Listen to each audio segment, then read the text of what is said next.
भगवते वासुदेवाय। ओम नमो भगवते वासुदेवाय। ओम नमो भगवते वासुदेवाय।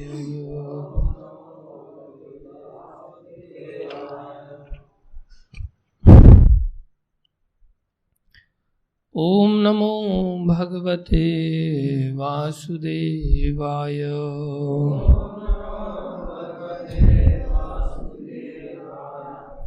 नारायणं नमस्कृत्यं नरं चैव नरोत्तमं देवीं सरस्वतीं व्यासं ततो जयमुदीरये। नष्टप्रायेषु भद्रेषु नित्यं भागवत सेवया भगवती उत्तम श्लोके भक्तिर्भवति नैष्ठिकी।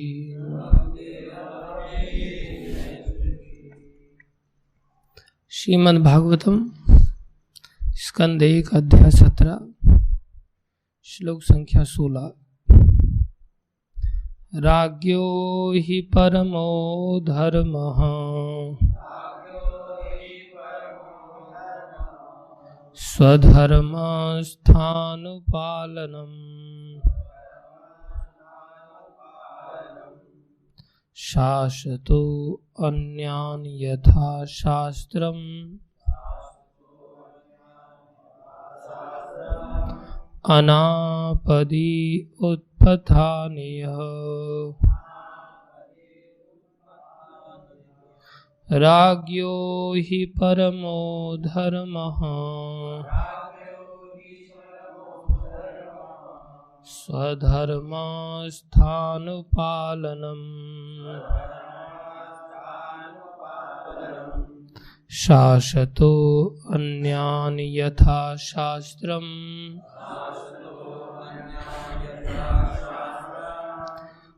अनापदि उत्पथानीयः।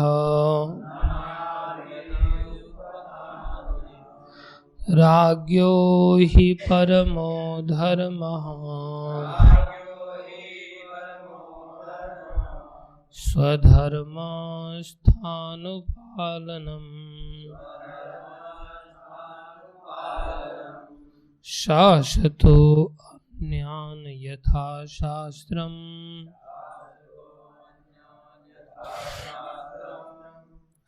अनापदि उत्पथानीयः।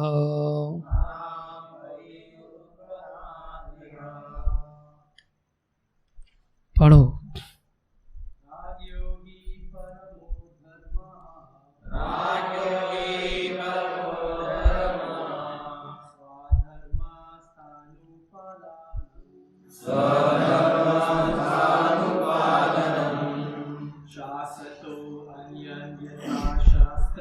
शाश्वतो अन्यान् यथा शास्त्रम् अनापदि उत्पथानीयः।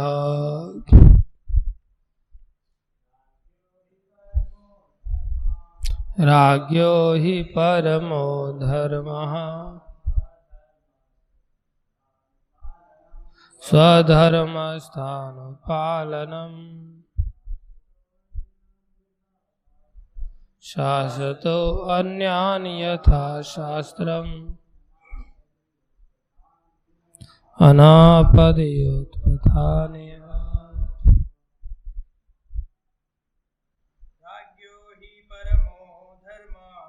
राज्ञो हि परमो धर्मः स्वधर्मस्थानुपालनम् शाश्वतो अन्यान् यथा शास्त्रम् अनापदि उत्पथान्यः। माताएं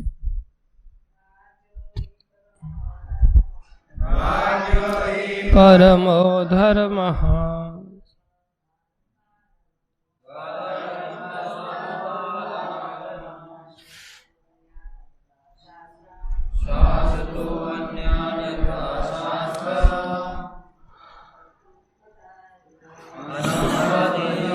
स्थान्यः। राज्ञो हि परमो धर्मः स्थानुपालनम्।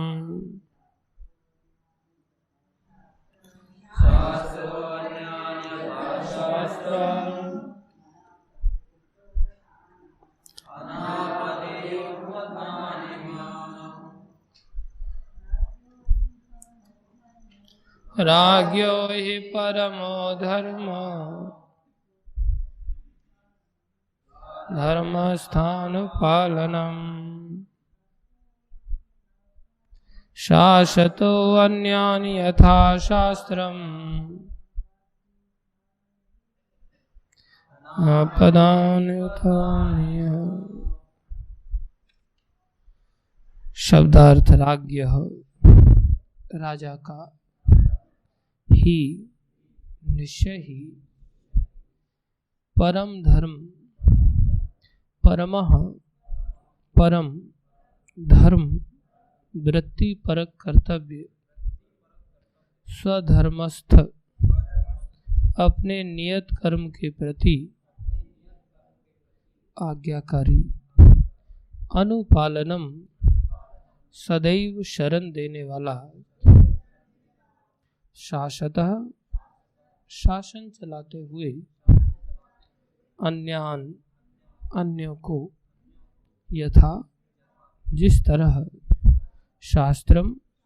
शास्त्रों के अनुसार अनापदि बिना खतरे के उत्पथान पथभ्रष्ट व्यक्ति यह एक प्रकार से अनुवाद शासक का यह परम धर्म है कि कानून पालन करने वाले व्यक्तियों को सभी प्रकार से संरक्षण प्रदान करे और जो सामान्य दिनों में जब आपातकाल नहीं रहता शास्त्रों के अध्यादेशों से विपत हो जाते हैं उन्हें दंड दे। तात्पर्य अर्चनीय मंदनीय प्रातः स्मरणीय श्रील प्रभुपाद जी द्वारा। श्रील प्रभुपाद की जय। कृपा करके ध्यान से सुने, मैं पूछूंगा सभी से। शास्त्रों में आपद धर्म का उल्लेख है जिसका अर्थ होता है असामान्य घटनाओं के समय का कर्तव्य। कहा जाता है कि किसी असामान्य भयावह परिस्थिति में ऋषि विश्वामित्र को कुत्ते का मांस खाना पड़ा था। आपातकाल में मनुष्य को किसी भी पशु का मांस खाने की छूट दी जा सकती है, लेकिन इसका अर्थ यह भी तो नहीं है कि मांस खाने वालों के लिए नियमित कसाई घर चलाया जाए और राज्य द्वारा इस प्रणाली को प्रोत्साहन दिया जाए। केवल स्वाद के लिए सामान्य समय में किसी को भी मांस खाकर जीवित रहने का प्रयास नहीं करना चाहिए। यदि कोई ऐसा करता है तो राजा या प्रशासक को चाहिए कि इस अशिष्ट भोग के लिए उसे दंडित करे।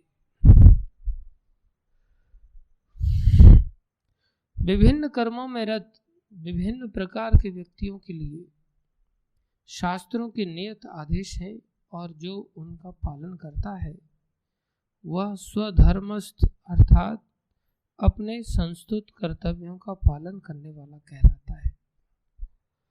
भगवद गीता के 18वें अध्याय के 48वें श्लोक में उपदेश दिया गया है कि मनुष्य को चाहिए कि अपने नियत कर्मों स्वधर्म को न छोड़े, भले ही वे सर्वथा त्रुटिहीन ना हो। ध्यान दें, भले ही वे सर्वथा त्रुटिहीन ना हो, त्रुटि पूर्वक भी हो सकता है अगर वो करता रहे। सर्वथा त्रुटिहीन ऐसा शायद संभव ना हो। ऐसे स्वधर्म का आपातकाल में उल्लंघन किया जा सकता है यदि परिस्थितियां उसे विवश करें, लेकिन सामान्य दिनों में उसका उल्लंघन नहीं किया जाना चाहिए। शासन अध्यक्ष को चाहिए कि वह देखे कि ऐसा स्वधर्म चाहे जैसी भी परिस्थिति हो उसके पालन करने वालों द्वारा बदला न जाए, और उसे चाहिए कि स्वधर्म पालक को सभी प्रकार का संरक्षण प्रदान करे। उल्लंघन करने वाले को शास्त्रों के अनुसार दंड देना चाहिए, और राजा का धर्म है कि वह देखे कि प्रत्येक व्यक्ति शास्त्रों में नियत स्वधर्म का कड़ाई से पालन करता है। ओम अज्ञानं तिमिरन्धस्य ज्ञानाञ्जनशलाकया चक्षुरुन्मीलितं येन तस्मै श्री गुरुवे नमः। श्री चैतन्य मनोभीष्टं स्थापितं येन भूतले स्वयं रूप गदा मह्यं ददाति स्वपदान्तिकम्। वन्देऽहं श्रीगुरु श्रीयुतापदकमलं श्रीगुरुन् वैष्णवांश श्रीरूपं साग्रजातं सहगना रघुनाथान्वितं तं सजीवं साद्वैतं सावधूतं परिजनसहितं कृष्णचैतन्यदेवं श्रीराधा कृष्णपदान् सहगना ललिता श्रीविशाखान्वितांश। हे कृष्ण करुणा सिंधु दीनबंधो जगत्पते गोपेश गोपीकांत श्रीराधाकांत नमस्तुते। तप्त कांचन गौरंगी राधे वृंदावनेश्वरी वृषभानुसुते देवी प्रणमामि हरिप्रिये। वाञ्छाकल्पतरुभ्यश्च कृपा सिन्धुभ्यैव च पतितानां पावनेभ्यो वैष्णवेभ्यो नमो नमः। जय श्री कृष्ण चैतन्य प्रभो नित्यानंदा श्री अद्वैत गदाधर श्रीवासादि गौर। हरे कृष्णा कृष्णा कृष्णा हरे हरे, हरे राम राम राम हरे हरे। हरे कृष्णा कृष्णा कृष्णा हरे हरे, यहीं कर ले। हरे राम राम हरे हरे। कृष्णा कृष्णा कृष्णा हरे हरे, हरे राम राम हरे हरे। कहाँ जा रहे हैं मोहन जी?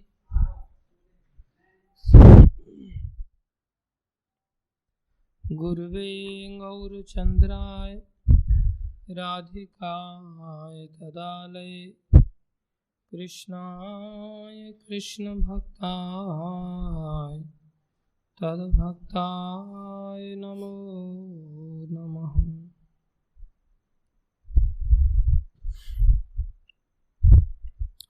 यस प्रवीण प्रभु, क्या समझाया गया इसमें?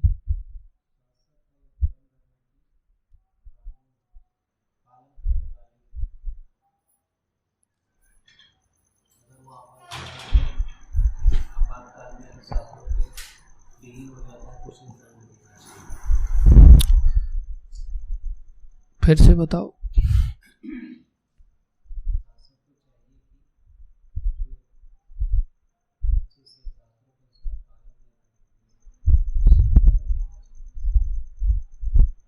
और आपातकाल की क्या बात कर रहे थे?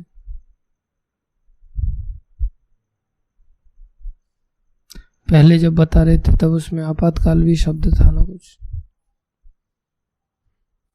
वो क्या है?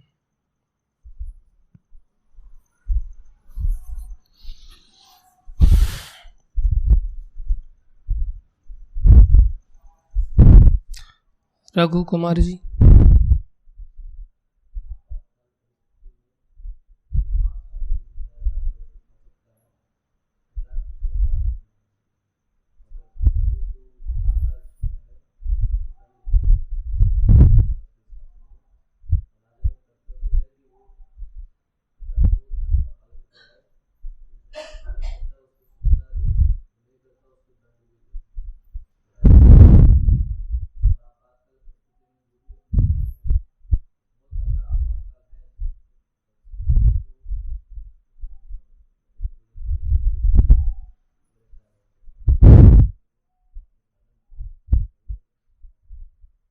Very good. तिवारी जी।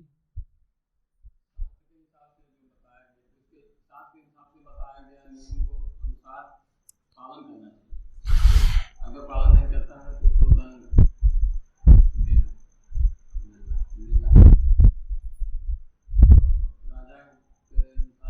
राजा ने जो पालन किया है उसको राजा ने। Very good.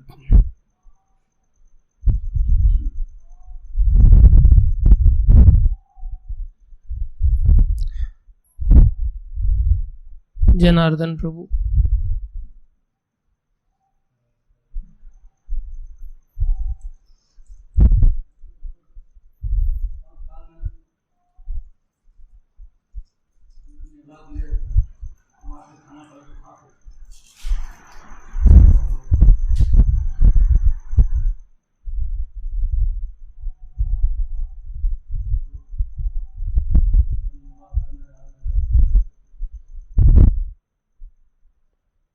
अच्छी बात है।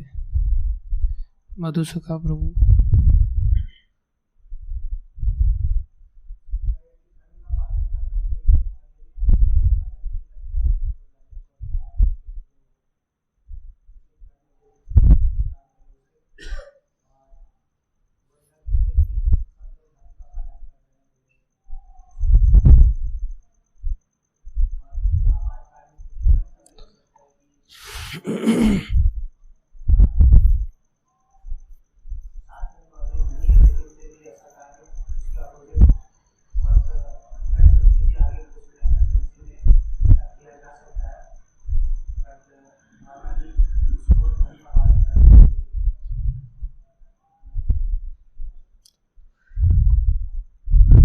Very good. आप बताइए बसंत प्रभु।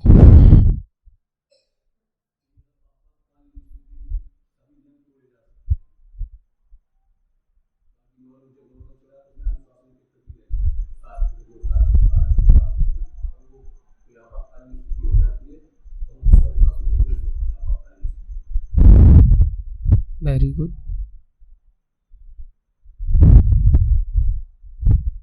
यस अनुराधा।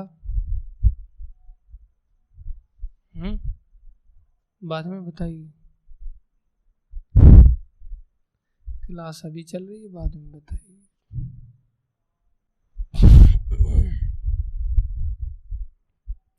यस राधाकांत प्रभु।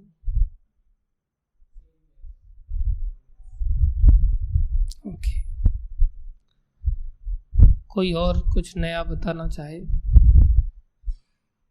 यस।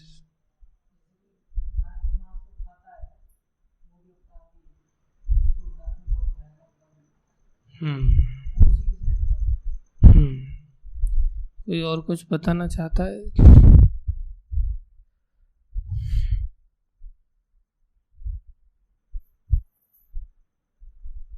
आप कुछ कहना चाहें?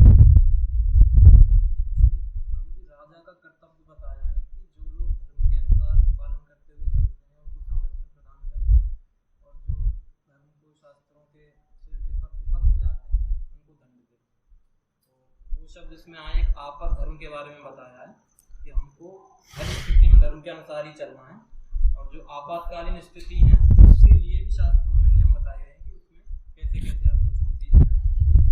और दूसरा स्वधर्म बताया है इसमें कि भगवद गीता के 18वें अध्याय के 48वें श्लोक में स्वधर्म के बारे में बताया है कि जो हमारी वृत्तियाँ होती हैं 4 प्रकार की, ब्राह्मण, क्षत्रिय, वैश्य, शूद्र, उसके अनुसार शास्त्रों में नियम बताए गए हैं कि हमें कैसे फॉलो करने हैं, उस स्वधर्म के अनुसार हमें चलना है, और आपातकालीन में जो नियम बताए गए हैं उसके साथ चलना है।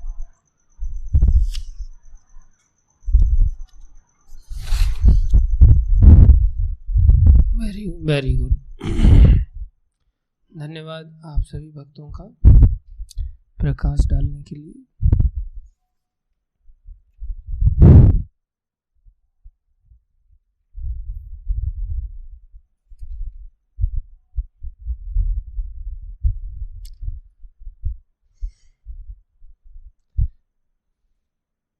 सभी से निवेदन है कृपा पूर्वक ध्यान से सुने। देखो, ये अत्यंत अनिवार्य है इन बातों को विशेष रूप से समझना जीवन में, जो प्रायः हम नहीं समझ पाते। संसार में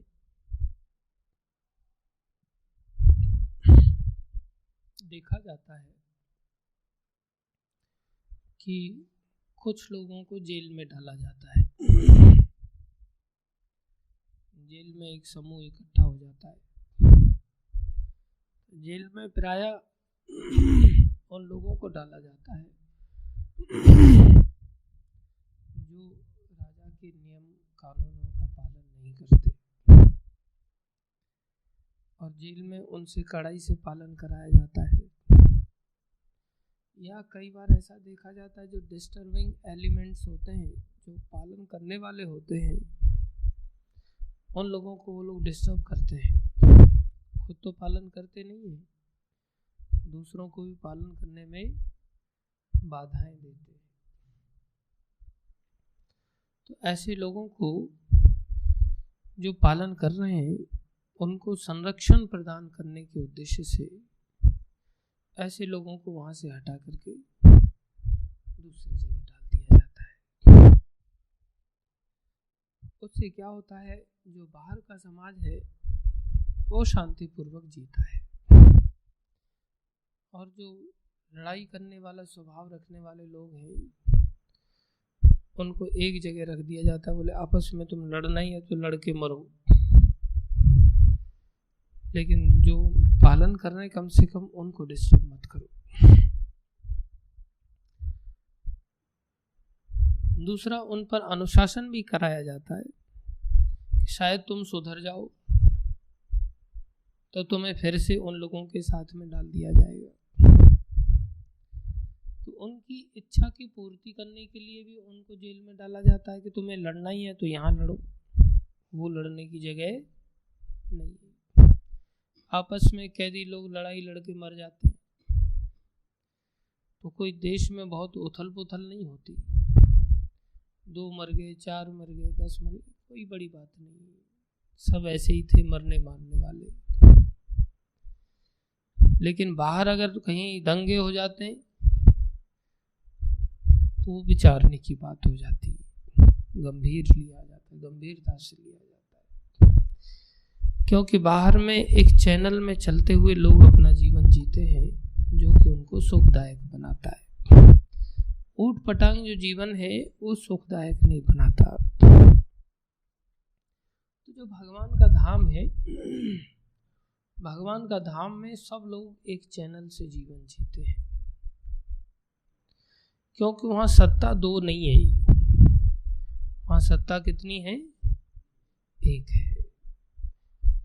2 ईश्वर हो भी नहीं सकते, इसलिए एक ईश्वर है तो उनके एक ही नियम कानून चलते हैं, वो ज्यादा अच्छा रहता है। जैसे कहा जाए, बोले एक देश एक कर व्यवस्था, एक देश एक ही टैक्स कलेक्शन की व्यवस्था। ऐसा नहीं कि इस एरिया में अलग व्यवस्था, इस एरिया में अलग व्यवस्था, इस एरिया में, वो थोड़ा कठिन हो जाता है। तो एक संसार, आध्यात्मिक जगत, उसमें एक ही परमेश्वर है। कौन है वो? भगवान श्री कृष्ण,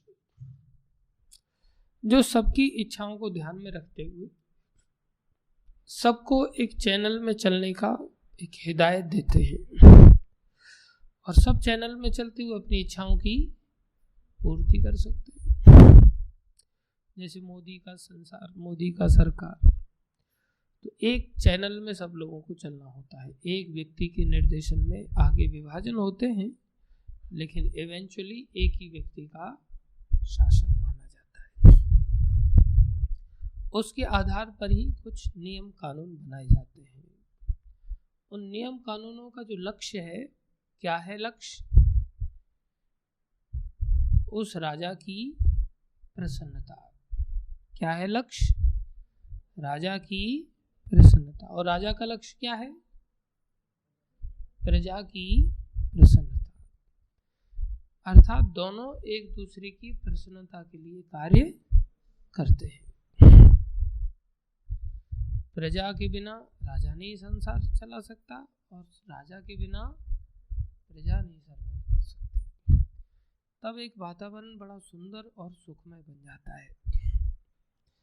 वहां पर इनमें से कोई भी अगर भ्रष्ट होता है तो परिणाम अच्छे नहीं होते।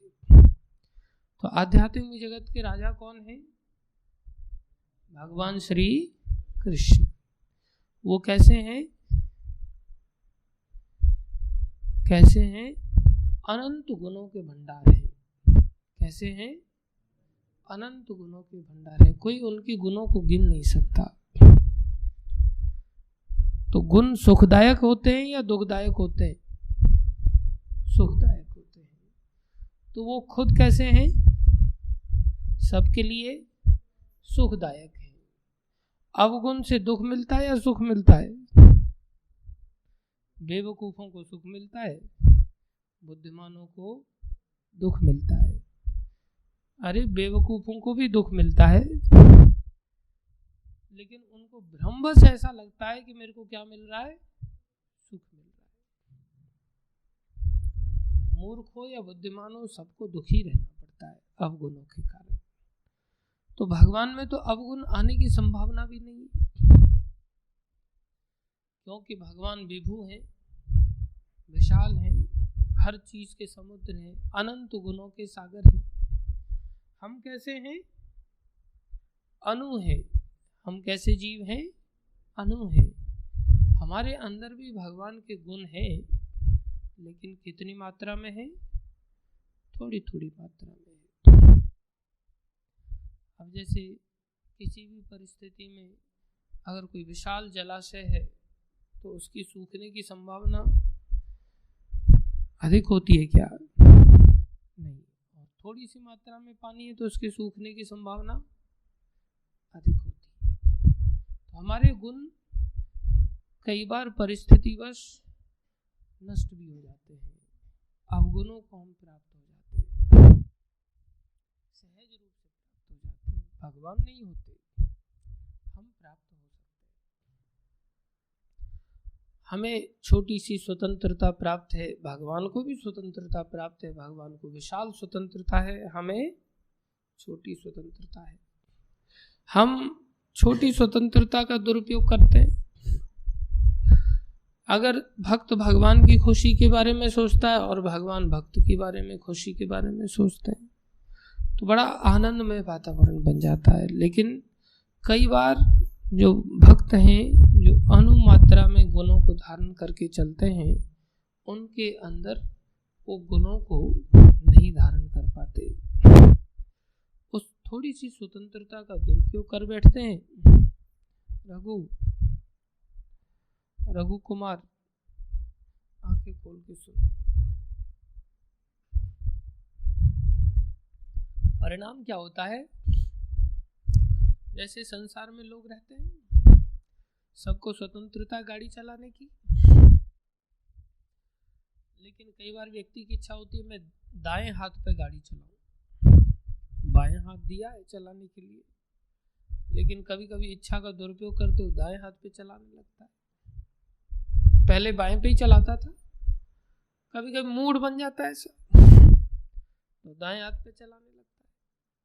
स्पीड लिमिट होती है, इतनी स्पीड में चलाना चाहिए, लेकिन कई बार ऐसा मूड थोड़ा ज़्यादा तेज चला के देख लेते क्या होता है, तो फिर उसको पुलिस पकड़ लेती है और उसको फाइन भरती है, सुधर जाए तो अच्छा है, नहीं तो जेल में डाल देती है। तो ये संसार किसकी तरह है? जेल की तरह है। संसार किसकी तरह है? हमें वहां से इस संसार में गिरना पड़ता है। ठीक है, तुम स्वतंत्रता पूर्वक अपनी इच्छा अनुसार जीवन जीना चाहते हो, तुम यहाँ जेल में आके रहो। भगवान के धाम से हमें यहाँ पर आकर के गिरना पड़ता है। तो यहाँ जितने भी लोग हैं इस संसार में, सब कैसे हैं? सब कैसे हैं? कैदियों की तरह हैं, अपराधी हैं। कैदियों को क्या कहते हैं? अपराधी। कोई न कोई अपराध किया है, इस कारण से हम सब इस संसार रूपी कैद खाने में पड़े हुए। अपराध क्यों किया है? स्वतंत्रता का दुरुपयोग किया है, अर्थात मेंटली हम सहज रूप से भगवान के आदेशों का पालन करने के इच्छुक लोग नहीं थे। कैसे नहीं थे? सहज रूप से स्वेच्छा पूर्वक नियमों का पालन करने के इच्छुक नहीं थे। तो उनको कैसे कैसे पालन कराया जाता है? डंडे से पालन कराया जाता है। कैसे पालन कराया जाता है? डंडे से। तो ये संसार में हम लोगों को हमारा ही धर्म, कौन सा धर्म? हमारा ही धर्म, स्वधर्म, स्व माने खुद का धर्म पालन कैसे कराया जाता है? अरे बोलो। डंडे से पालन कराया जाता है। प्रेम पूर्वक सहज रूप से हम पालन करने वाले लोगों में से नहीं।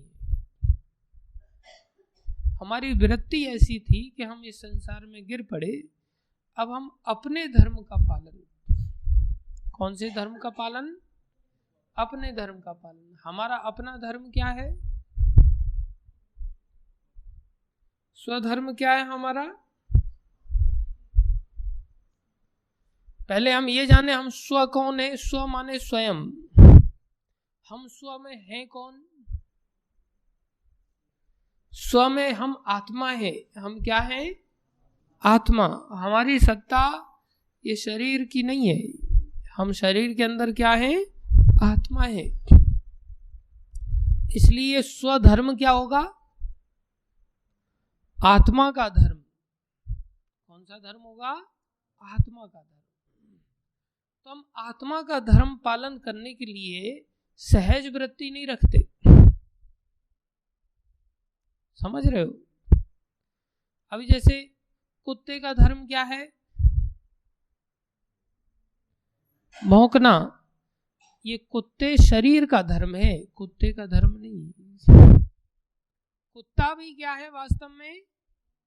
आत्मा है। उसका धर्म क्या है? वो भी भगवान श्री कृष्ण का अंश है। वो भी क्या है? भगवान श्री कृष्ण का अंश है। इसलिए उसका भी धर्म क्या है? भगवान की सेवा करना। भगवान की सेवा करना। लेकिन अब कुत्ते ने अपना धर्म क्या समझ रखा है? भौंकना। सर्प का धर्म क्या है? फुसकारना, डंस मारना। ये सर्प का धर्म नहीं है। सर्प शरीर का धर्म ऐसा हो सकता है, सर्प जीव का धर्म नहीं है। तो यहां क्या हो रहा है? ऐसे ही हम इस शरीर में आ गए तो हमने अपने शरीर के धर्म को अपना धर्म मान लिया, लेकिन ये शरीर का धर्म हमारा अपना धर्म नहीं है। अपना धर्म कौन सा है?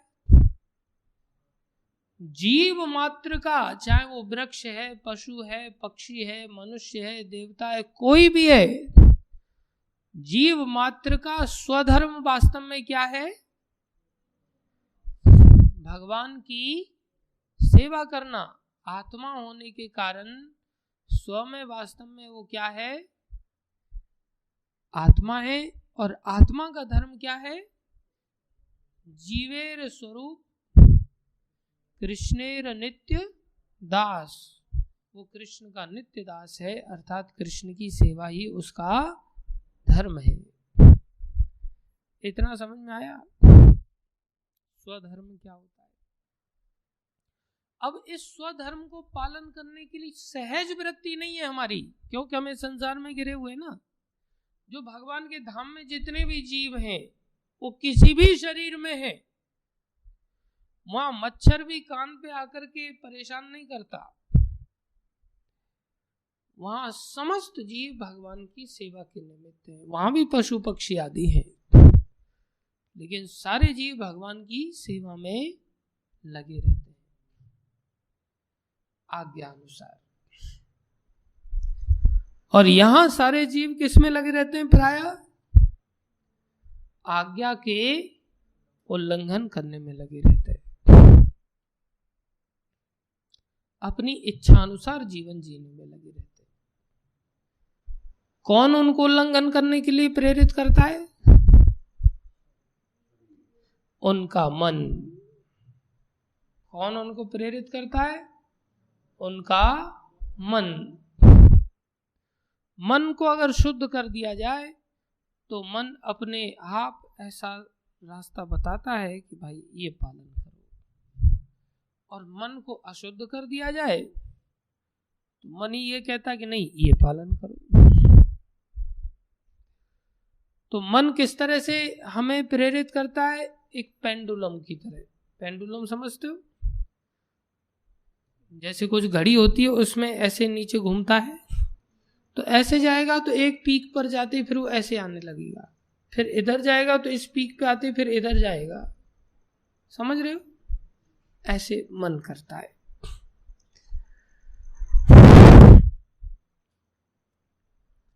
थोड़ा सा सिद्धांत की बात है, नींद आएगी हो सकता है, लेकिन ये समझना बहुत जरूरी है।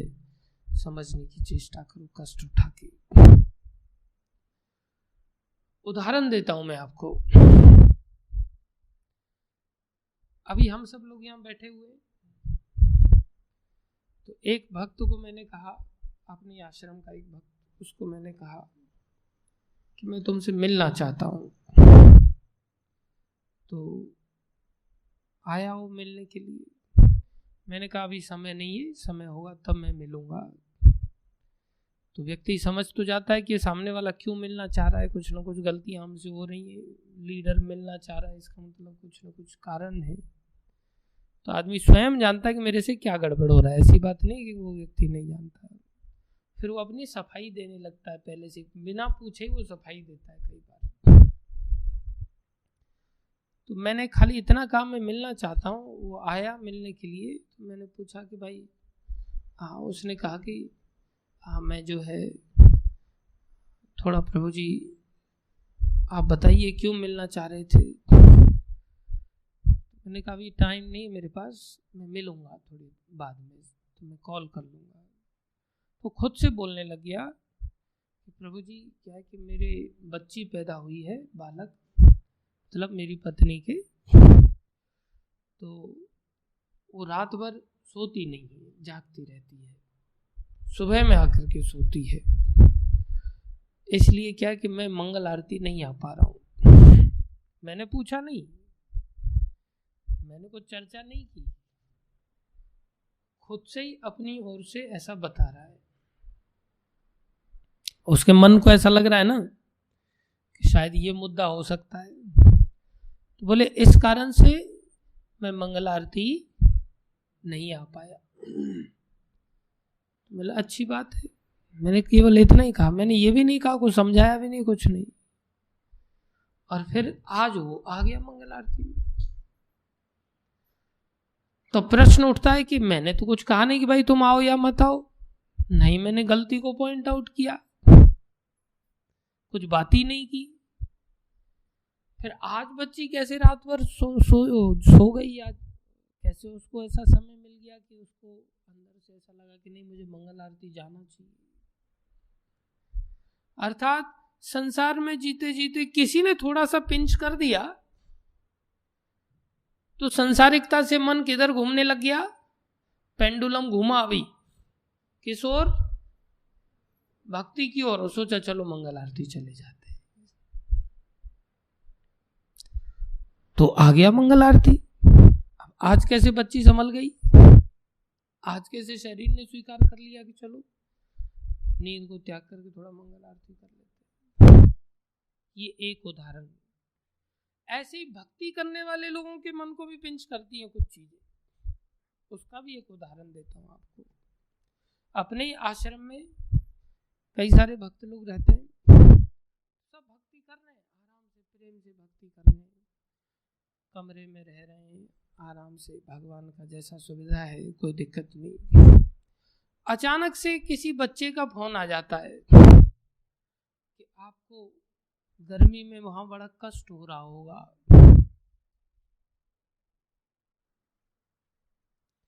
और आपको चढ़ने उतरने में भी बड़ा कष्ट हो रहा होगा। तो ये मन भक्ति में लगा हुआ है, तो ये मन में पिंच कर दिया, अभी पेंडुलम इधर था, पिंच कर दिया। अभी पिंच करते ही मन क्या सोचने लगे, हाँ गर्मी बहुत हो गई है, कष्ट हो रहा है, हाँ ऊपर चढ़ने उतरने में कष्ट हो रहा है। तो फिर मन को कैसे करते हो, पहले से बोले टिकट भेज दिया है मैंने, आपकी वापसी की टिकट भेज दिए। तो फिर ये मन अपने आप को कहेगा कि एकदम से आज्ञा का उल्लंघन नहीं कर सकते, आज्ञा में रहते हुए मेरी टिकट है प्रभु जी। और वही भूमिका बनाएंगे जो उसके मन के लिए भूमिका बनाई थी उसके बच्चे ने, वही भूमिका। एक्चुअली में थोड़ा गर्मी बढ़ गई है ना अभी, अच्छा वही औलाद चिता में जलाएगी तब कहेंगे गर्मी लग रही है।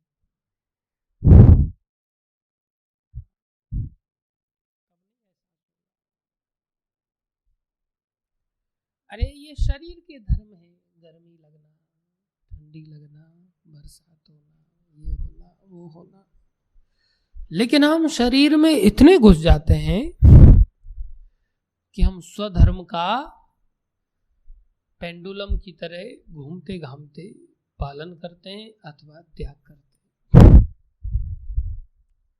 गंगा गए गंगादास, यमुना गए यमुनादास। ये मन एकदम खतरनाक है।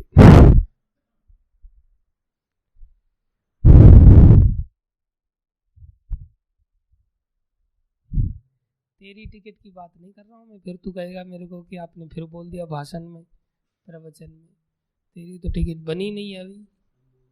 नहीं, मैं बता रहा हूँ, पहले क्लियर कर दे रहा हूँ, मैं किसी और भक्त की बात कर रहा हूँ। फिर तू कहे कि मेरे को लेकर के आप क्लास में बोल देते, नहीं बोल रहा हूँ क्लास। समझो इस बात को, स्वधर्म का पालन करने के लिए हम नेचुरल नहीं है।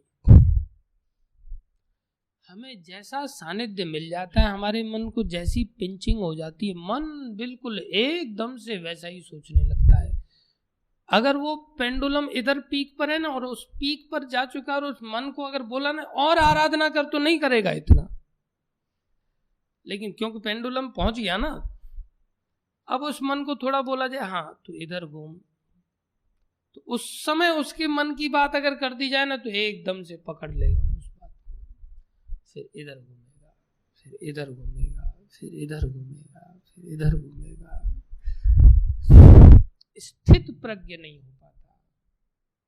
कैसा नहीं हो पाता? स्थित प्रज्ञ नहीं हो पाता, चट्टान नहीं बन पाता कि किसी भी स्थिति में हम अपना सिद्धांत नहीं बदलेंगे। कौन सा सिद्धांत? स्वधर्म का पालन करने का। अभी क्या है, हम स्व को ही बदल देते हैं। कभी स्व में आत्मा बन जाते हैं, कभी स्व में शरीर बन जाते हैं।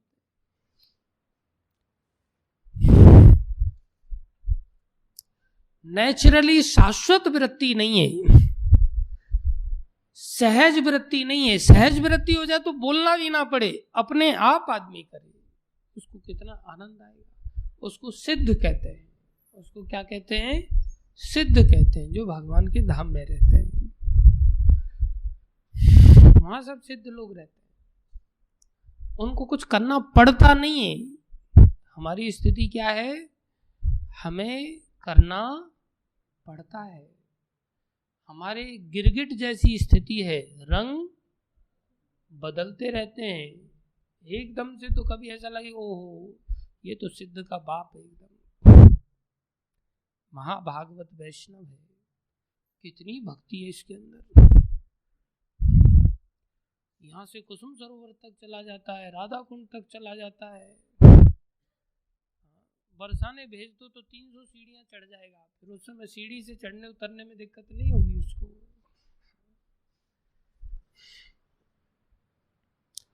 उसको भेज दो कहीं भी दुनिया में, वैष्णो देवी भेज दो, देखो गर्मी सता जाए, सीढ़ियां सता जाए, उसको बिल्कुल भी कोई सीढ़ी नहीं सताएगी उसको। लेकिन अगर बेटा कह देगा मंदिर में रहते हुए 4 सीढ़ी सता रही हैं माता, और हाँ 4 सीढ़ी सता रही है, बदल दिया गिरगिट ने रंग।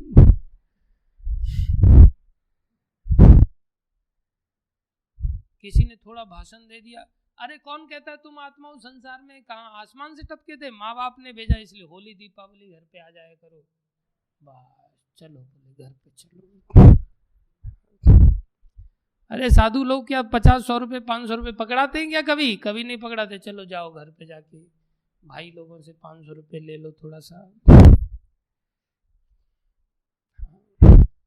मंदिर में तो गुंजिया खाने को मिलता नहीं, चलो गुंजिया खा के आओ और कुछ लेके आओ, थोड़ा सा मार्केट में नंबर कमाओ, भक्तों के बीच में थोड़े नंबर कमा लो।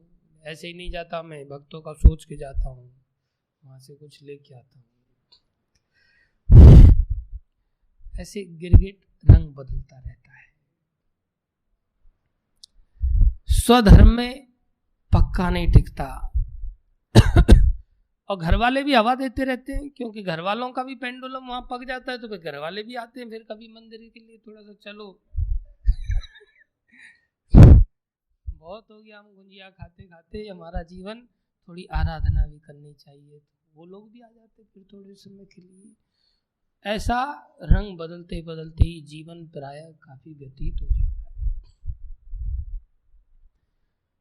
हम सिद्ध नहीं बन पाते तो भगवान के धाम में भी प्रवेश नहीं हो पाता।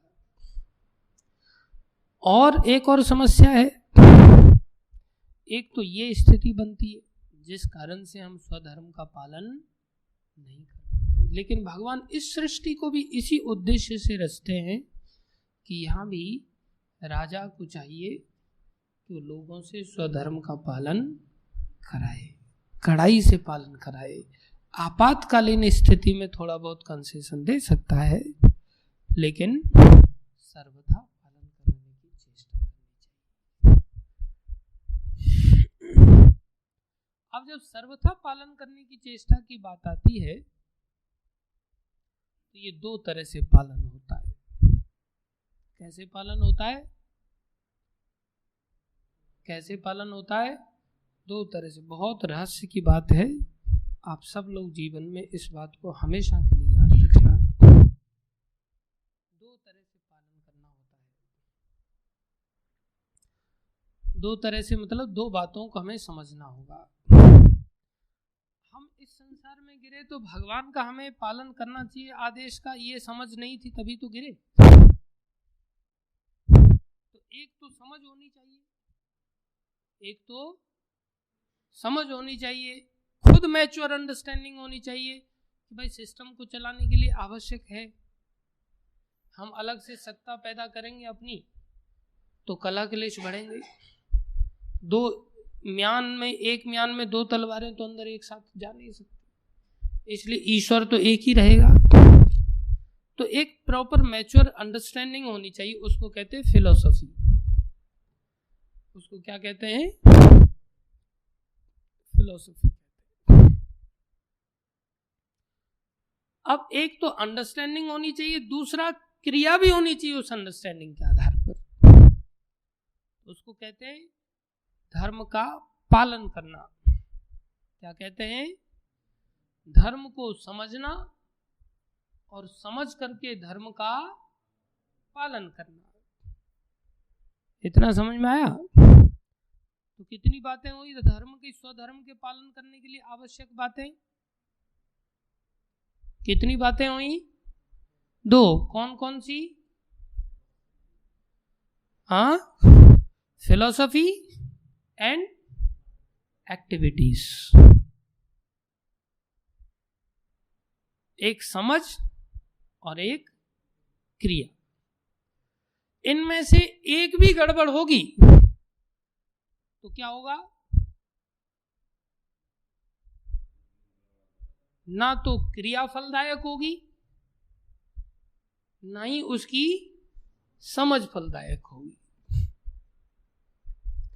किसकी अंडरस्टैंडिंग बहुत अच्छी है लेकिन क्रिया गड़बड़ है, तो उस अंडरस्टैंडिंग से उसको लाभ मिलने वाला नहीं। किसी की अंडरस्टैंडिंग ठीक नहीं है और क्रिया कर रहा है, तो उसकी क्रिया भी उसको उचित परिणाम नहीं देगी, किसी भी हालत में नहीं देगी। थोड़े समय में, क्योंकि अंडरस्टैंडिंग अच्छी नहीं है, हो सकता है क्रिया की शुरुआत अच्छी हो लेकिन थोड़े समय में वो फंस जाएगा। जैसे गणित का हम सवाल करते हैं तो शुरुआत में 1-2 स्टेप तो आता है, आगे चल के फंस जाते हैं। तो अगर वो दोनों का परिपक्व अंडरस्टैंडिंग नहीं लेके चल रहा है तो या तो क्रिया में फंसेगा या समझ में फंसेगा, फिलोसफी में फंसेगा। ये दोनों ही पूरक होनी चाहिए। इसलिए स्वधर्म पालन के लिए एसेंशियल थिंग क्या है? एसेंशियल थिंग क्या है? समझ और क्रिया। समझ को फिलोसफी कहते हैं और क्रिया को धर्म कहते हैं, कर्तव्य कहते हैं।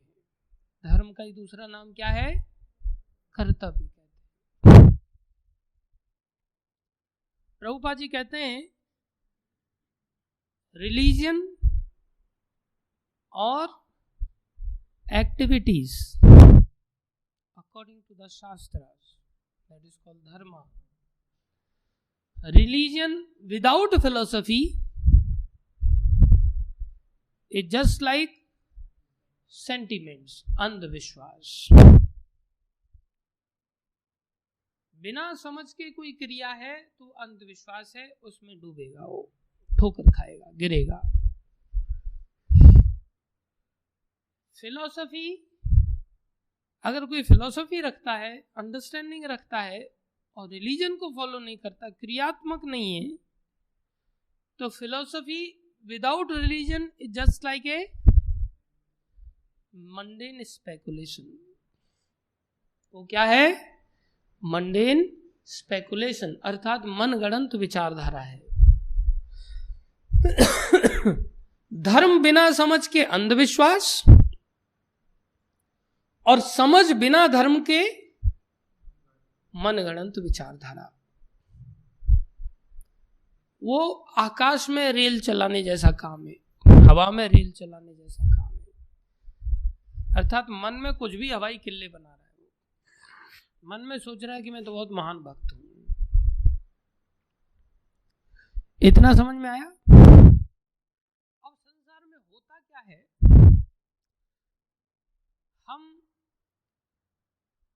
अगर ऐसी समझ और क्रिया में निपुण होते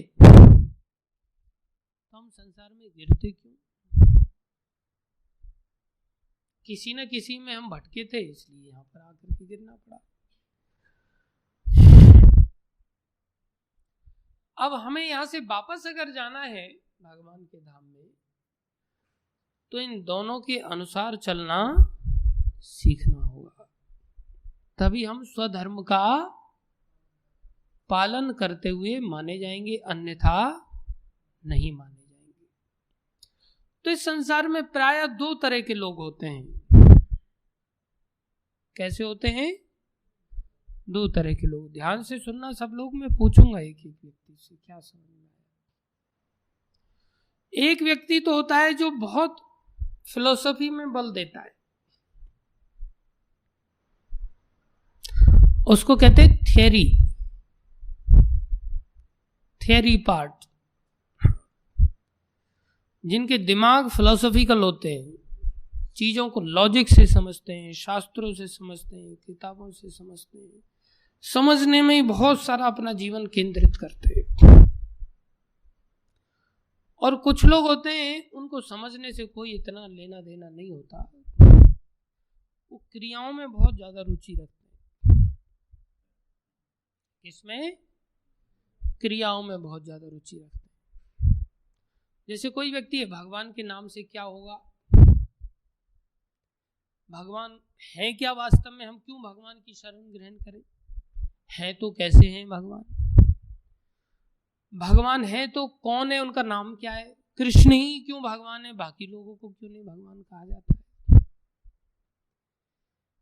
इसको लोग इतना धाम क्यों कहते हैं, लोग क्यों इस पे माथा पटकते हैं, क्यों दंडवत मारते हैं इसमें, क्यों पैरों को फोड़ते छाले पाड़ते हैं। तो हर चीज में वो क्यों लगा करके उसकी खोज करते हैं। तो उनका दिमाग किस ओर चल रहा है? समझने को लेकर के, शास्त्रों को लेकर के, हर चीज में विज्ञान को लेकर के वो दिमाग में समझना चाहते हैं। समझ में आया? तो वो लोगों की रुचि किस में होती है? उनकी रुचि बहुत पढ़ने में होती है, सुनने में होती है।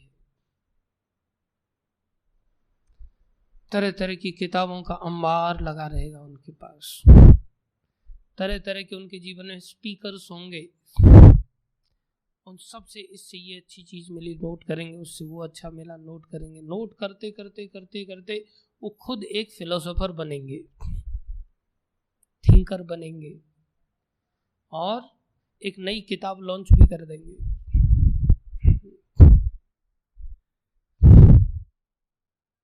समझ रहे हो? और मार्केट में इन लोगों को मोटिवेशनल स्पीकर भी कहा जाता है। फिर कई बार किताब से भी काम नहीं चलेगा तो स्पीकिंग चालू करेंगे फिर, और फिर समाज उनको क्या कहती है? मोटिवेशनल स्पीकर, जो दूसरों को मोटिवेट करते हैं। इनसे कौन मोटिवेट होते हैं? सेम उसी तरह के लोग मोटिवेट होते हैं जो फिलोसॉफिकल होते हैं, और ये उनके साथ कंपटीशन लड़ते हुए स्वयं को एक नया अवतार घोषित करते हैं। नया जनरेशन का एक नया लॉन्चिंग हो गई उनकी। इतना समझ में आया? दूसरे लोग होते हैं जो प्रैक्टिकलिटी को बहुत फोकस करते हैं, क्रियाओं को, समझ हो या ना हो उससे उनको कोई लेना देना नहीं होता। जैसे कथा में भी वो नाम जपेंगे, उनको नाम से बड़ा अचानक से क्रिया में ऐसी रुचि आ जाती है, नाम जपाओ उनसे, समझ है या नहीं ऐसे कोई लेना देना नहीं है, और थोड़े समय बाद वो फंस जाते हैं। तो नाम जपने में कुछ लोगों को नाम कीर्तन की क्रिया को पकड़ लेते हैं और वो अलग अलग तान निकालते हुए कीर्तन करने में निपुणता का प्रदर्शन करते हैं, और ऐसा लगता है उनको यही सर्वश्रेष्ठ है, इसी से भगवान मिलेंगे, उनको ऐसा लगता है। कोई कहेगा क्लीनलीनेस ही सब कुछ है, बस रात दिन झाड़ू लगाते रहो, बस पोछा मारते रहो, साफ सफाई करते रहो। कोई कहेगा प्रचार ही सारे, किताब बांटते रहो बस, खोपड़ी में कुछ घुस रहा है नहीं घुस रहा है समझ क्या, कोई लेना देना नहीं, सब किताब बांटते रहो। कोई कहेगा बस परिक्रमा ही सारे, बड़ा भक्त दुनिया में और कोई है ही नहीं, जो रात दिन हर समय परिक्रमा ही लगा रहा है, घूम रहा है, वही सबसे बड़ा परम भक्त है। कोई कहेगा एक भी मंदिर को फूल चढ़ाए बिना नहीं छोड़ रहा है, हर मंदिर में घंटा बजा बजा करके समय पर फूल चढ़ा रहा है, बस यही परम भक्ति है। कोई कहेगा साधुओं को बस सेवा करते रहो, बस वही सबसे बड़ा धर्म है। ऐसे लोग अलग अलग क्रियाओं में भी अपने आप को लगाते हैं और वो क्रिया में किसी व्यक्ति विशेष से प्रभावित होते हैं और किसी व्यक्ति विशेष से प्रभावित होकर के खुद अपने आप में विशेष व्यक्ति बनने का प्रयास करते हैं। वो भी अपने आप को लॉन्च कर देते हैं, मेरे जैसा गायक कलाकार नहीं, मेरे जैसा दुनिया में तबला वादक नहीं, मृदंग वादक नहीं, करतल वादक नहीं, हारमोनियम वादक नहीं, मेरे जैसा परिक्रमा लगाने वाला दुनिया में आज तक कोई पैदा नहीं हुआ, सब आचार्यों को पीछे छोड़ दिया मैंने। मेरे जैसा धाम निष्ठा आज तक कोई नहीं पैदा हुआ, मैं धाम में ही वास करूंगा, कहीं भी मैं जाऊंगा नहीं, धाम में ही रहूंगा, मर जाऊंगा लेकिन धाम में ही रहूंगा, ऐसे धामनिष्ठ। मेरे जैसा कोई पुस्तक वितरक नहीं है, मेरे जैसा कोई सिद्धांतों को निचोड़ के निकालने वाला नहीं है, मेरे जैसा कोई किताबों को पढ़ने वाला नहीं है। ऐसे इस तरह के लोग क्या करते हैं, या तो थियरी में परफेक्ट होने का प्रयास करते हैं या प्रैक्टिकल में परफेक्ट होने का प्रयास करते हैं, और ऐसे लोगों को किसी के अनुगत्य चलने की आवश्यकता नहीं पड़ती, किसी के अनुगामी होने की आवश्यकता नहीं पड़ती, किसी की शरण में रहकर के जीवन जीने की आवश्यकता नहीं पड़ती। क्यों नहीं पड़ती? क्योंकि अगर आपको कॉलेज में आपने देखा होगा अगर थियरी सीखनी है तो आपके पास किताब है, थियरी सीखनी है आपने तो आपके पास किताब है, पढ़ लो उसको। और अगर आप प्रैक्टिकली करना चाहते हो, थियरी नहीं सीखना चाहते हो, तो लैब असिस्टेंट है जो आपको प्रैक्टिकल लैब में बढ़िया प्रैक्टिकल करवा देगा।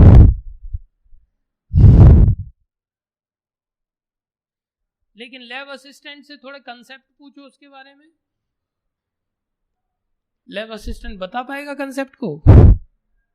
नहीं बता सकता। लेकिन प्रैक्टिकल कराने में निपुण है, लेकिन पीछे का कंसेप्ट नहीं है उसके पास। और किताब को जाके प्रैक्टिकल करवा दो, किताब प्रैक्टिकल करा पाएगी? नहीं कराएगी। किताब आपको थियरी समझा करके साइड में हो जाएगी। आपको अगर कंसेप्ट के साथ प्रैक्टिकल करना है तो आपको टीचर का शासन मानना ही पड़ेगा।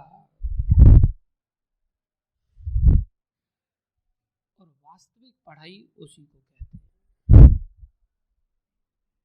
वास्तविक पढ़ाई उसी को कहते हैं। लेकिन ऐसे पढ़ने वाले लोग बहुत बिरले होते हैं। उस समय आपको टीचर के अनुसार ही चलना पड़ेगा। आप अन्यथा न प्रैक्टिकल में उसके द्वारा सहायता ले पाओगे, न ही देश काल परिस्थिति के अनुसार आप थियरी को समझ पाओगे। आपके लिए प्रैक्टिकल यूज में वो थियरी कौन सी जगह पर किस प्रकार से काम आएगी, आपके लिए व्यक्तिगत वो प्रैक्टिकल किस समय आपको काम आएगा, वो केवल एक प्रामाणिक टीचर ही बता पाएगा। उसके लिए आपको उसका अनुगामी होना ही पड़ेगा। प्रायः कोई विद्यार्थी नहीं चाहता कि मैं टीचर को फॉलो करूं। वो कहता है मैं सेल्फ स्टडी करके अच्छे मार्क्स ले आऊंगा, या वो खुद से ऐसा जनरेट करना चाहता है कि मैं तो अपने प्रैक्टिकल में बहुत निपुण हूं, मेरे को क्या जरूरत है। नहीं, ये दोनों विद्यार्थी किसी काम के नहीं होते समाज में।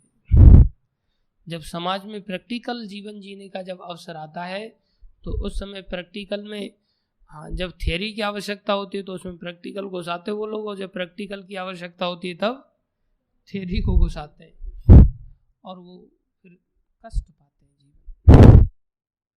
इसलिए जीवन में अगर हमें वास्तव में अपने इस वास्तविक धर्म का पालन करते हुए भगवान के धाम को पुनः अगर वापस जाना है, तो ये निर्णय लेना ही होगा कि हमें किसी प्रामाणिक ऐसे रियलाइज्ड व्यक्ति का, जिसके पास थियरी भी हो और उसके पास प्रैक्टिकल भी हो, ऐसे वैष्णव का अनुगत्य लेना ही होगा। ऐसा व्यक्ति सर्वथा त्रुटिहीन ना रहे, ऐसा व्यक्ति अपने उस धर्म का पालन करने में सर्वथा त्रुटिहीन ना रहे, तो भी वो निश्चित सफल होगा। और अगर कोई व्यक्ति थ्योरी में सर्वथा त्रुटिहीन है, इतना परफेक्ट है, श्लोक लाइन से रटे हुए हैं उसको, प्रकाशानंद सरस्वती की तरह गंगा के ऊपर 100 श्लोक बुलवा लो फटाक से, या कोई प्रैक्टिकलिटी का बाप हो किसी भी क्रिया में, लेकिन वो व्यक्ति परफेक्ट होने के पश्चात भी कहीं नहीं पहुंच सकता। इसलिए स्वधर्म का पालन करने का अर्थ है हमें अपने जीवन को अपनी इच्छाओं के विपरीत किसी न किसी प्रामाणिक वैष्णव के चरणों में समर्पण करना ही होगा, करना ही होगा, करना ही होगा। केवल यही मार्ग है और कोई दूसरा मार्ग है ही नहीं। इसलिए भगवान ने भी घोषित किया, सर्वधर्मान परित्यज्य माम एकम शरणम व्रज। 48वें श्लोक में भगवान कह रहे हैं, सहजम कर्म कौन्ते, जिसका यहाँ वर्णन आता है, सदोषम अपि न त्यजेत। सहज कर्म तो आत्मा का होगा, सहज कर्म शरीर का नहीं हो सकता। बोले सहजम कर्म कौन्ते, हे कुंती नंदन, जो सहज कर्म है आत्मा के लिए उसको करो, सदोषम अपि, चाहे वो दोषों के साथ भी क्यों न किया जाए, न त्यजेत, उसको मत त्यागो। अर्थात आत्मा का धर्म, हम किसी वैष्णव के अनुगत्य में जीवन जी रहे हैं और उसमें अगर हमसे कोई दोष भी हो जाए तो भी उस धर्म में चलते रहो, तुम्हें सफलता मिलेगी। ऐसा मैंने देखा है गुरुजनों को। हाँ, एक भक्त का हमने किसी कार्य को लेकर के महाराज को शिकायत लगाया, वो दोषपूर्ण कार्य था। महाराज ने कहा कोई बात नहीं, कोई बात नहीं, उसको शरणागति में ले लो। Can you imagine? मेरे को शौक हो गया कि कैसी उदारता है शरण में रखने को लेकर। इसलिए शरणागति लेना ये हमारे लिए करणीय स्वधर्म है। गुरुजनों की ओर से, भगवान की ओर से शरणागति देने में कमी नहीं है। महाराज कितने बार सुनाते हैं प्रभुपाद जी को उस बात को कि वो भक्त बार बार आता था, जाता था, भटकता रहता था, फिर भी प्रभुपाद जी ने कहा प्रेसिडेंट को, तुम उसे रख लेना, my society is for fallen souls.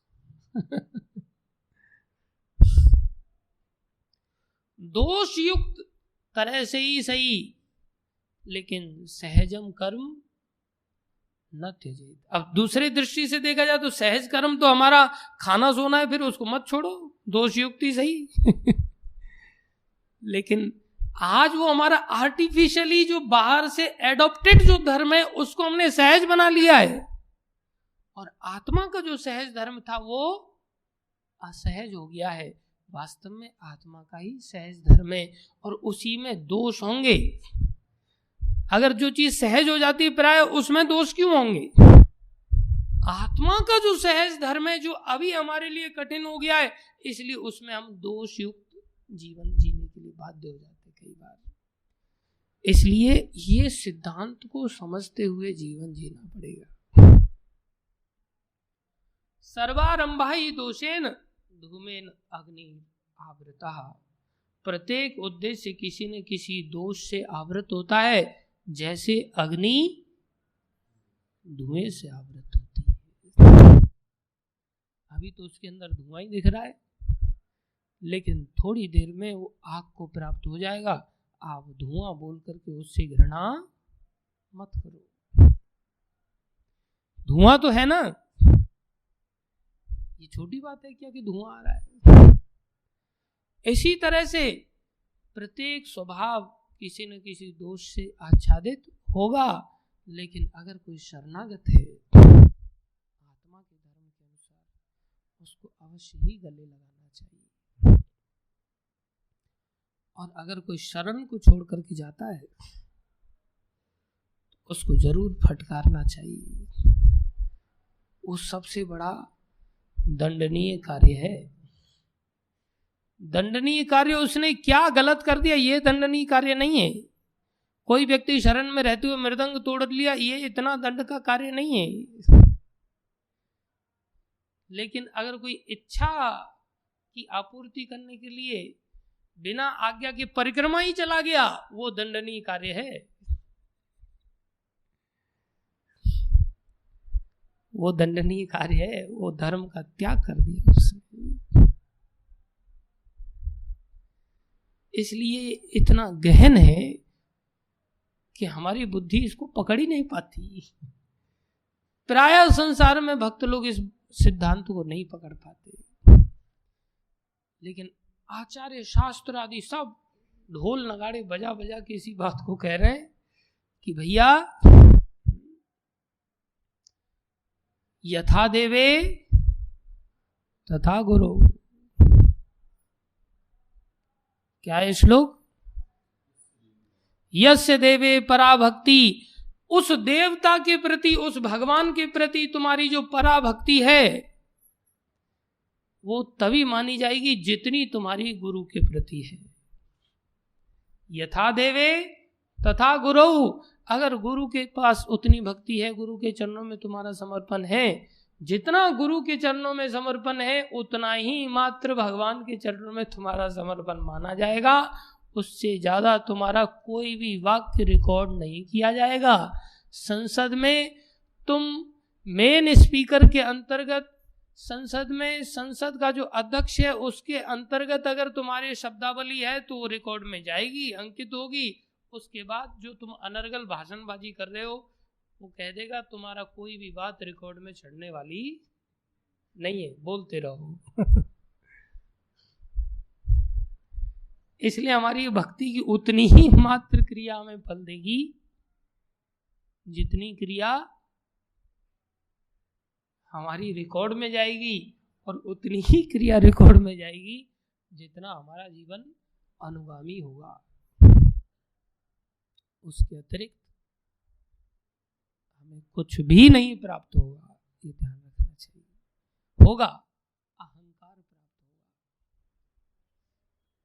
Philosopher बनने का अहंकार प्राप्त होगा, कीर्तनिया बनने का अहंकार प्राप्त होगा, सशक्त परिक्रमार्थी बन करके परिक्रमा का एक झंडा गाड़ने का अहंकार प्राप्त होगा। मैंने इतनी परिक्रमाएं लगा दी, हाँ मैंने गुरुजी के साथ इतना तबला बजाया, इतना मृदंग बजाया, इतने साल में असिस्टेंट बना, ये बना वो बना, इधर घूमा उधर घूमा, ये सब अहंकार प्राप्त होगी। मिलना कुछ नहीं, मिलेगा उतना ही जितनी आज्ञा का पालन होगा।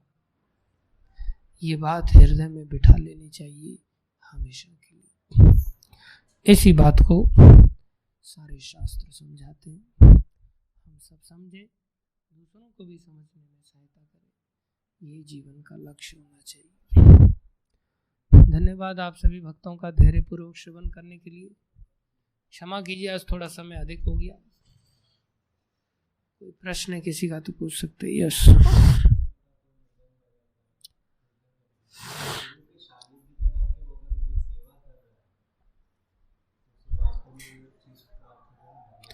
गुरु के सानिध्य में यदि आज्ञा में रहते हुए अगर वो सेवा कर रहा है, सानिध्य में रहते हुए भी सेवा से काम नहीं चलेगा।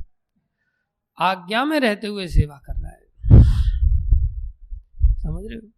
गुरु जी सुबह मंगल आरती में पहुंच गए और चेला लेक्चर के समय में पहुंच रहा है और लेक्चर में मृदंग बजा रहा है, तो गुरु जी कहेंगे ठीक है, पूरी आज्ञा पालन नहीं कर रहा है।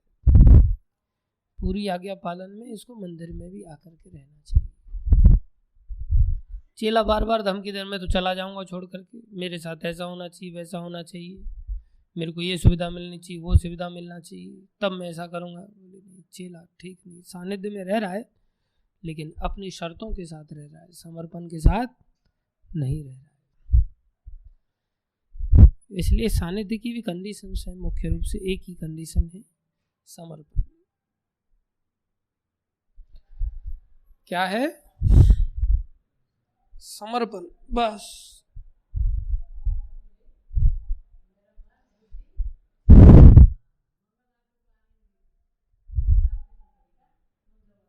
हाँ बराबर, हाँ इसके लिए अगोदर अभ्यास चाहिए जीवनामध्ये। बालपणचा अभ्यास पाहिजे, पण आमच्या बालपणमध्ये अभ्यास न होता ना, म्हणून आता हे मन स्वीकार करत नाही। लक्षात आला का? धीरे धीरे होगा। फिर भी आप पहले से बहुत प्रगति कर रहे हैं। पहले आप बहुत लेट आते थे, अब आप बहुत जल्दी आ जाते, बहुत अच्छा है। अब ऐसे ही यहीं रहो, टिकट बना के वापस नहीं जाने का, आता परत वापस। हाँ, आशीर्वाद आहे इकडे, आता इकडेच राहायचं आपल्याला, बरोबर। बाकी आपके बहुत सारे आस पड़ोस में ऐसी माताएं होंगे जो आपको भटकाएंगे, बार बार वो टिकट दिखाएंगे आपको, देखो मी तो चालली, तुम्ही काय करता इकडे। हाँ, ऐसे लोग आपको बार बार भटकाएंगे, ऐसा कहेंगे आपके पास तो कोई बेटा है ही नहीं, बहू है ही नहीं सेवा करने वाले, हम तो बड़े सौभाग्यशाली हैं, हमारी औलाद बड़ी आज्ञाकारी है, टिकट भेज देती है, पैसे भेज देती है, बस सुख सुविधाओं के लिए एसी कमरा है, ये है वो सब। ऐसे भक्तों को भी भटकाएंगे कुछ लोग, वो कहेंगे तुम्हारा तो कोई भाई नहीं है जो मथुरा में रहता हो, हमारे तो भाई हैं, मथुरा में रहते हैं, जिले में रहते हैं, ऐसा है वैसा है। लेकिन भटकना नहीं चाहिए व्यक्ति, उल्टा उन लोगों को खींच के लाना चाहिए। सबसे बड़ी बीमारी मोबाइल है, जो ये सब संपर्क स्थापित बनाए रखती है। ठीक है, धन्यवाद। और कोई प्रश्न किसी का?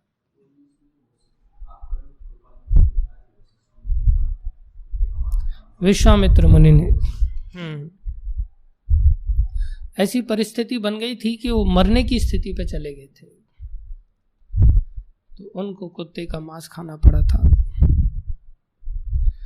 तो अगर कोई जीवन जीने के लिए ऐसी परिस्थिति में फंस जाए कि मरने ही की कगार पर चला जाए, जैसे कई बार फौजी लोगों को ऐसी स्थिति बन जाती है, उनको ऐसा ट्रेनिंग दिया जाता है कि भाई तो किसी भी तरह से जीवन निर्वाह कर सकते हो देश की रक्षा के लिए। तो आपातकालीन स्थिति में ऐसा किया जा सकता है। अब जैसे कोई व्यक्ति ईमानदारी से ही बहुत पीड़ित है बुखार आदि से, तो उसको कंसेशन दिया जा सकता है, भाई मंगल आरती नहीं आए तो कोई बात नहीं, चलो। लेकिन जानबूझ करके कोई व्यक्ति अभी बहाना मारता रहे कि मेरे को दर्द था, मेरे को ये था। और आपातकाल देखो कैसा भयानक भयानक है। आज एक व्यक्ति को मैंने कहा भाई तू लेट क्यों था, तो बोलता आज मैं साबुन से नहाया, आपातकालीन स्थिति थी। बोले आज मैं साबुन से नहाया इसलिए आपातकालीन स्थिति कंसीडर करते हुए मुझे छूट दी जानी चाहिए 10-15 मिनट की। कल बोलेगा मैं पानी से नहाया आज, क्योंकि रोज हवा से नहा के आता था, वायु स्नान होता था, आज मैं पानी से नहाया। तो छोटी बात है क्या? तो हमारा मन तो बहुत नीचे की ओर ले जाने के लिए तत्पर रहता है, इसलिए ऐसी बातें हैं। बिना आपातकाल के हम आपातकाल स्वयं बना लेते हैं, सेल्फ जनरेटेड आपातकाल। Thank you. और कोई प्रश्न है? राधाकांत प्रभु कोई प्रकाश डालिए। हाँ भैया, तेरा निचोड़ सुना।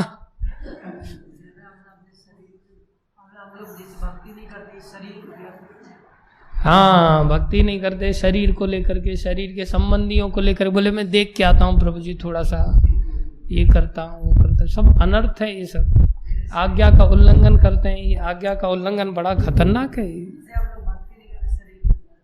हाँ, भक्ति नहीं करते तो मनुष्य शरीर को व्यर्थ में गंवा रहे हैं, पाप में लगा रहे हैं। बिल्कुल ठीक बात है।